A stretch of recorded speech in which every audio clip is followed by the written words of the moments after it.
इसका कारण यह है इंसान का बुरा बनना। जब इंसान की प्रवृत्ति बुरी हो जाती है तो संसार भी बुराइयों से भर जाता है।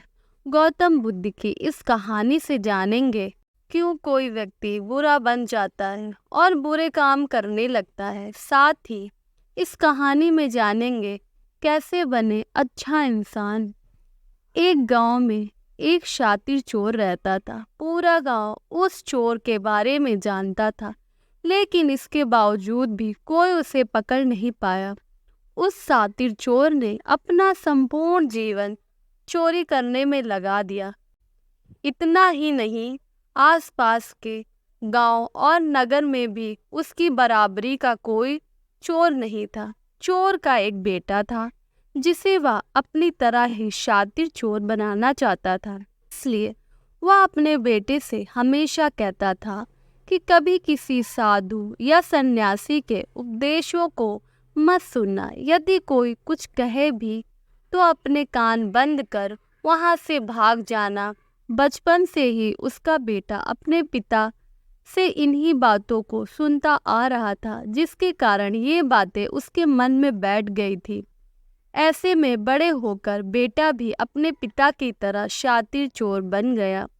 एक दिन उसे बड़ा लालच आया और वह राजा के महल में चोरी करने के उद्देश्य से जाने लगा। तभी रास्ते में लोगों की भीड़ नजर आई। चोर ने देखा कि लोग एक सन्यासी के चरणों में गिरकर उनका आशीर्वाद ले रहे हैं। वो सन्यासी गौतम बुद्ध थे।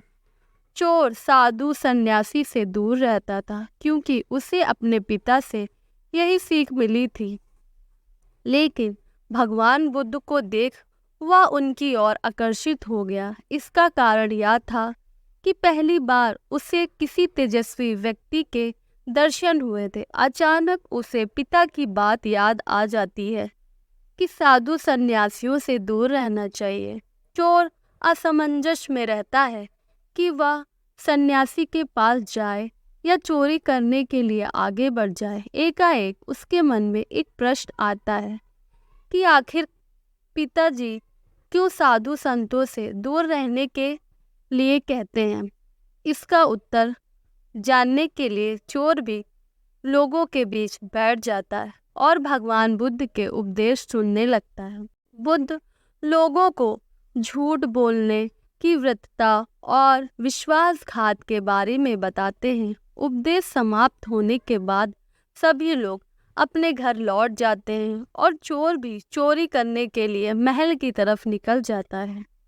लेकिन पूरे रास्ते वह यही सोचता रहता है कि क्यों ना एक बार उस सन्यासी के उपदेश में कई बातों को मान कर देखा जाए। इस तरह से वह चोरी करने के लिए महल की दीवारों से कूदने के बजाय महल के द्वार से अंदर जाता है।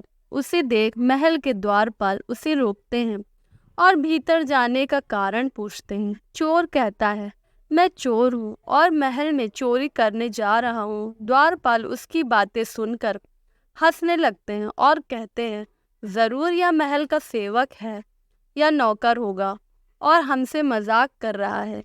यह सोचकर वे उसे महल के अंदर जाने देते हैं। महल जाने के बाद चोर खजाना रखे तिजोरी के पास पहुंच जाता है और तिजोरी को तोड़कर धन और आभूषण को पोटली में भरकर भागने लगता है। तभी उसकी नज़र महल में रसोई पर पड़ती है। रात होने के कारण सभी सो रहे होते हैं और रसोई में कोई नहीं रहता है। चोर को जोर की भूख लगी थी, इसलिए वह रसोई में जाकर पेट भर खाना खा लेता है। इसके बाद चोर वहां से जाने लगता है। तभी उसे बुद्ध के उपदेश में सुनी दूसरी बात याद आती है कि जिसका नमक खाया है उसके साथ कभी भी विश्वासघात नहीं करना चाहिए। चोर सोचता है, मैंने इस महल का नमक खाया है, ऐसे में इसका धन चोरी कर मैं इनके साथ विश्वासघात करूंगा। इसलिए चोर चुराए हुए धन को रसोई में ही छोड़कर जाने लगता है। महल के एक व्यक्ति की नज़र चोर पर पड़ जाती है और वह शोर मचा देता है, जिससे महल के लोग चोर को पकड़ लेते हैं और राजा के पास ले जाते हैं। राजा चोर से पूछता है, कि जब तुमने चोरी कर ली थी तो फिर इसे छोड़कर क्यों जा रहे थे। चोर कहता है, एक सन्यासी के उपदेश के कारण। चोर की बातें सुनकर राजा प्रभावित हो जाते हैं और उससे कहते हैं कि अगर तुमने ऐसे उपदेश बचपन में ही सुन लिए होते तो तुम कभी चोर नहीं बनते। इतना कहकर राजा ने उसे कोई सजा नहीं दी और छोड़ दिया। लेकिन राजा ने उससे कहा कि एक बात याद रखना, सही संगत और सही उपदेश से ही व्यक्ति अच्छा इंसान बनता है। बचपन से ही गलत संगत और गलत उपदेश मिलने के कारण वह बुरा व्यक्ति बन जाता है। संगत और उपदेश व्यक्ति का जीवन बदल देती हैं।